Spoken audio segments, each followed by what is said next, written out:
بسم اللہ الرحمن الرحیم، الحمدللہ رب العالمین۔ آج کی اس ویڈیو میں ہم ایک نہایت ہی بابرکت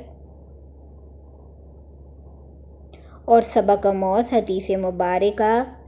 بیان کرنے جا رہے ہیں، جو حضرت عبداللہ بن عباس رضی اللہ تعالیٰ عنہ سے روایت ہے کہ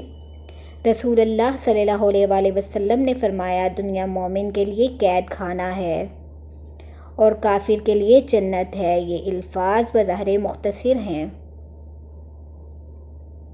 مگر ان میں زندگی کا پورا فلسفہ پوشیدہ ہے۔ پیارے بھائیوں اور بہنوں، اس حدیث کا مطلب یہ ہے کہ دنیا مومن کے لیے ایک قید خانے کی مانند ہے، کیونکہ وہ اپنے نفس کو قابو میں رکھتا ہے،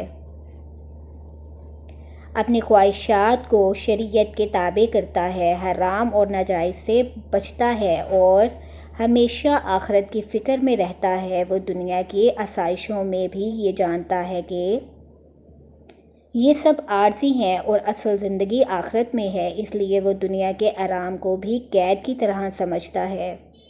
کیونکہ وہ جانتا ہے کہ جنت میں اس کو اس سے بہتر اور دائمی نعمتیں ملیں گی۔ دوسری طرف کافر کے لیے دنیا جنت کی مانند ہے، کیونکہ وہ یہاں ہر پابندی سے آزاد سمجھتا ہے، خواہشات کے پیچھے چلتا ہے، دین کے احکام کو اہمیت نہیں دیتا۔